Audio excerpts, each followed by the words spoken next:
pelajaran atau ibrah yang bisa kita ambil dari perjalanan kita dari kemarin. Yang pertama, rahimakumullah, niat. Wa ma umiru illa liya'budullah mukhlishina lahuddin.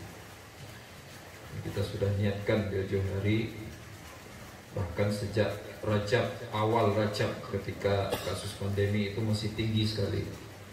Tapi kita niat, kita doa, kita yakin sama Allah, karena tradisi salafun as-saleh masuk Rajab mereka makin sering berdoa kepada Allah, minta dibukakan pintu rezeki, minta diberi kesehatan. Karena faktanya dalam tradisi kehidupan Islam, setiap masuk Rajab, bulan haram itu, orang sakit makin banyak yang sembuh, rezeki makin bertambah banyak. Dan itu terjadi.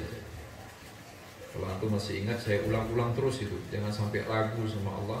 Ini pasti Allah selesaikan ini pandemi Rajab. Yang penting doa kita jangan kendor, jangan lemah. Dan Allah tunjukkan, Allah la yukhliful mi'ad, Allah enggak ingkar janji. Maka kita jangan sampai ingkar janji. Allah sudah penuhi apa yang kita minta, maka kita penuhi apa yang diminta Allah Subhanahu wa ta'ala. Kemudian rahimakumullah, kita mendapatkan tempat, nikmat yang kedua, pelajaran yang kedua, mendapatkan tempat untuk iktikaf ya, yang luar biasa indahnya, bagusnya, baiknya, mulianya, yang sangat sejalan dengan visi kita, yaitu membumikan Al-Quranul Karim. Dan ini adalah pesantren alam Al-Quranul Karim Fityatul Islam, yang kita hari ini bahkan kemuliaan itu bertambah-tambah. Belum pernah kita iktikaf sebelumnya langsung ikut dihadiri oleh ketua yayasan. Di sini ada Pak Ustadz Haji Yudi, ya, semalam ada bendahara Pak Ustadz Asep. Sekarang yang membersamai kita ada Pak Ustadz Nurdin sekretaris, Pak Ustadz Zakir sebagai pengawas. Lengkap semua, Masya Allah. Mereka bahkan ikut iktikaf sama kita. Ini mulia di atas mulia, dan mereka adalah hamba-hamba Allah yang berkenan untuk mendapat amanah, mengemban amanah untuk mengurusi para penghafal Al-Quran. Masya Allah. Karahmatullah, ini suatu yang patut benar-benar kita syukuri. Ini bukan karena hebatnya kita, kerennya kita, ini Allah yang atur semuanya sehingga peristiwanya bisa seindah ini. Yang ketiga, Bapak Ibu yang dimuliakan Allah Subhanahu wa ta'ala, walaupun memang rutenya ya tidak bisa dikatakan mudah, tapi semuanya Allah sampaikan. Ya, ada yang ancam pengen balik lagi, saya suruh cuekin aja, balik-balik aja. Ternyata dia gak berani balik lagi, baliknya malah ke rumah Allah. Jadi hatinya itu sebenarnya udah cinta sama rumah Allah itu, cuma gayanya aja. Ada yang berangkat malam, diamin aja, nyampe juga ke sini, biarpun nyampe tengah malam. Itu menunjukkan kita nggak bisa menipu diri kita sendiri bahwa sesungguhnya kita sangat cinta kepada agama Allah Subhanahu wa ta'ala ini. Faktanya, betapapun beratnya medan yang harus kita lalui, jika itu tentang menunjukkan cinta kepada Allah, insya Allah kita pasti berkenan dan bersedia. Maka selalu berlebihanlah dalam berbaik sangka kepada Allah. Jangan setengah-setengah baik sangka sama Allah. Baik sangka sebanyak-banyaknya, selebih-lebihnya. Maka jika ada banyak hal dilarang untuk berlebihan, yang dikecualikan adalah husnuzon kepada Allah Subhanahu wa ta'ala. Maka pesannya biasanya baligh fi husni dzannika billah. Berlebihanlah dalam baik sangka sama Allah. Kalau nggak berlebihan baik sangka sama Allah, yang 4 jam kemarin muter-muter itu pasti pulang dia. Tapi karena baik sangka dia tetap kesini. Ya, Masya Allah. Kemudian yang keempat, saudara yang dimuliakan Allah Subhanahu wa ta'ala, ibrah juga yang kita dapat dari perjalanan ini, suasana imaniyah yang luar biasa. Saya menyebutnya ini adalah mungkin Ramadan Akbar buat BNT, berjamaah ngaji tafsir ini. Belum pernah Pak Ustadz Yudi, Pak Ustadz Zakir, Pak Ustadz Nurdin, kita sebanyak ini yang hadir. Masya Allah. Ya, sebelumnya sempat dikhawatirkan karena medannya tadi yang agak sulit ini. Tapi belum pernah kita sebanyak ini banyak sekali Pak. Ini terbanyak selama sejarah PNT ya teman-teman ya. Ini banyak sekali yang hadir. Berikut keluarganya, anak-anaknya semua diajak, masya Allah. Ya. Dan kita nyaman sekali di sini. Ini aslinya nggak ada yang pengen pulang sebenarnya. Allahumma illa karena memang ada amanah yang tadi saya ditunjukkan udah ada yang pimpinannya WA belum apa-apa ya. Ditunggu pagi ini di kantor. Ya.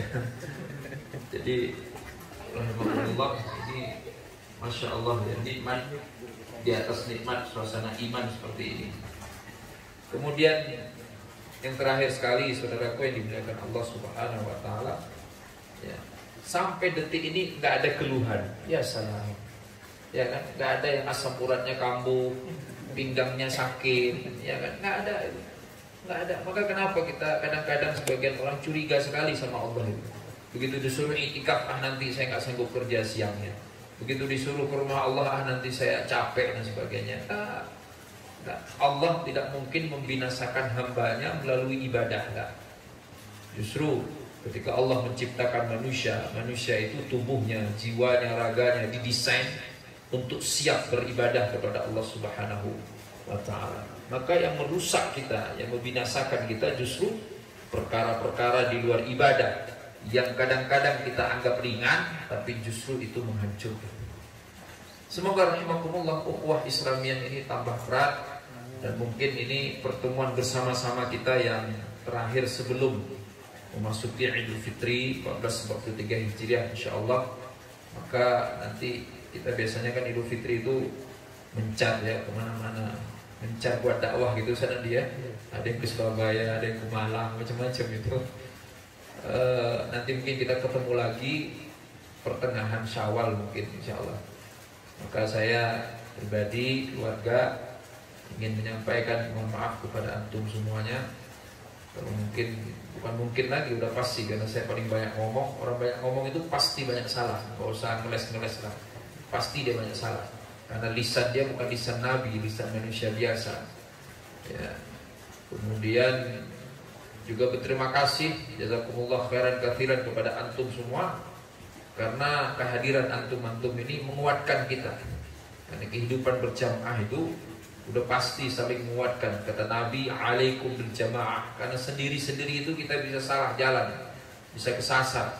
Kalau bareng-bareng ini kita insya Allah bisa akan selalu mengingatkan. Terakhir saya mewakili antum semua, kita semua dari jamaah PNT sekali lagi ingin menyampaikan rasa ucapan terima kasih yang sebesar-besarnya kepada Sahibul Bait ya, Yayasan Fidyatul Islam, yang dalam hal ini ada Pak Ketuanya Ustadz Yudi, ada sekretirnya Ustadz Nurdin, ada pengawasnya Ustadz Zakir, dan rekan-rekan yang lainnya semuanya Ustadz di sini atas waktu, kesempatan yang diberikan, kemuliaan yang diberikan sehingga pada hari ini bisa berkumpul untuk sama-sama beriktikaf di rumah Allah Subhanahu wa taala. Rasanya spesial sekali iktikaf ini. Semoga ada manfaatnya buat kita bersama. Mohon maaf ini saya singkat karena kabarnya antum ada yang mau segera pulang untuk melanjutkan aktivitasnya. Cuma mohon mungkin kita ambil foto dulu bersama-sama ya, kita ambil foto sama-sama sebagai kenang-kenangan agar kangen lagi ya Ustaz Yudian. Ya, kita menunggu juga kedatangan antum. Nanti kalau main ke sana kita ada di Bojongkulur, di Cibubur Bekasi, di banyak anggota BNT ini. Cuma cirinya ini belum kelihatan. Cirinya kayaknya ya beginilah orangnya, ini aneh-aneh kayaknya rasa-rasanya ini, wajahnya itu agak unik-unik gitu. Ya ada yang kalau ketawa kenceng banget itu ada juga, nggak bisa direm gitu. Ada yang datang diem aja, itu macam-macam lah modelnya. Ya, tapi inilah mungkin aslinya kita ini begini. Dan profesinya sangat beragam, ya sangat beragam. Yang baru datang semalam bapak-bapak ini ada Pak Ustadz Dr. Tony. Nah, karena dokter maka paling sehat kayaknya beliau ini. Ya, beliau dokter. Jadi kita rujukannya beliau. Ini beliau dokter tapi kayaknya anti covid beliau ini juga nih gayanya. Terus ini Pak Herman Pandeglang, Pak Saiful yang baru datang. Siapa lagi? Ini Pak Syarif. Terus siapa lagi yang baru datang semalam? Pak Ustadz Tatang ya. Ustadz Tatang beliau aktivitasnya di rumah sakit haji. Terus ada Agiri yang mana? Mana ada Agiri yang paling sehat, kalahin Pak Dokter lagi. Ya, makanya bajunya hitam biar kelihatan kurus. Terus di paling belakang ada Ustadz Hari. Ya, Ustadz Hari ya. Kita Pak Ustadz Indi memang saya sengaja manggilnya Ustadz. Itu dari saya. Takut saya jadi iblis sombong karena mereka cuma saya doang yang dipanggil Ustadz sama mereka. Maka kalau pas ngaji saya pasti panggil Ustadz. Ya, biar maknawiyahnya itu naik. Ya. Ada lagi nggak yang Pak Evan? Pak Evan mana Pak Evan? Pak Evan. Terus yang datang malam Pak Ismail bersama keluarga bersama istri. Ada Pak Rudi. Nah, Pak Rudi yang pecinya merah itu adiknya Pak Husni. Terus siapa lagi? Pak Eko. Oh ya Pak Eko yang ada MNC. Yang ngancam mau balik itu. Mana beliau? Oh di sini kan. Ya, tapi beliau ngomongnya doang, padahal hatinya itu cinta banget sama Edika. Masya Allah. Baik, bapak-bapak semuanya, mungkin ini yang bisa saya sampaikan. Tafadhal yang mau melanjutkan perjalanan fi amanillah, hati-hati di jalan, pelan-pelan saja, tidak perlu buru-buru. Ya, yakinlah sama Allah, pasti Allah sampaikan. Ya, pasti Allah sampaikan ke tempat tujuannya sesuai dengan waktu yang diharapkan. Kemudian yang masih mau misalnya di sini sampai pukul berapa bolehnya Ustaz? Sampai Idul Fitri. Ya salah. Masya Allah sampai Idul Fitri. Baik, Pak siapa Eko itu sampai Idul Fitri insyaallah. Oh iya Pak Ustaz ini beliau ikutkan namanya maaf ya. Randy. Ini Pak Asad Randy. Murid baru. Jangan begitu lah Pak Herman. Bukan murid baru. Itu sama Pak Herman. Oh sama Pak Herman juga. Ya Masya Allah. Ya Allah. Ngawal Pak Herman maksudnya ya. Biar gak macam-macam Pak Hermannya. Saya dorong tadi mobilnya. Masya Allah. Oh ya Ustaz Hasan. Ini Ustaz Hasan kita. Beliau termasuk orang tua kita sebenarnya. Bukan secara usia masih muda. Ya, pendapat-pendapat nasihat-nasihat beliau itu sungguh bermakna selama ini. Sudah lengkap ya, semuanya sudah insyaallah. Pak Ismail sudah tadi? Sudah. Cukup sekali aja Pak Ismail ya. Ya. Baik Bapak-bapak, mungkin itu dari saya tadi jelas dari Pak Ustadz Yudi dan rekan-rekannya dari Tafadhal kalau yang belum atau masih punya waktu untuk di sini, Bismillah, mau tilawah, mau zikir dan sebagainya. Yang mau berangkat sekarang, tafadhal juga kita doakan agar selamat di jalan, tetap hati-hati. Tapi husnuzon sama Allah, Bismillah aja, Allah jaga, insya Allah. Allah sampaikan ke lokasinya, nggak perlu tergesa-gesa, nggak perlu terburu-buru. Setelah saya tutup ini, mohon kita mungkin berbaris di sini kali ya Ustaz ya. Di foto dari sana, kita ambil foto kenang-kenangan biar saling kangen ya. Kita kangen untuk kesini lagi silaturahim. Ustadz-ustadz kita di sini juga kangen untuk bisa bertemu dengan kita lagi insyaallah. Demikian dari saya. Mungkin ada dari pihak yayasan ada yang mau disampaikan lagi? Enggak? Kelas? Baik, tabarakallah Ustaz. Sedikit saya tutup. Billahi taufiq wal hidayah. Wassalamualaikum warahmatullahi wabarakatuh. Waalaikumsalam warahmatullahi wabarakatuh.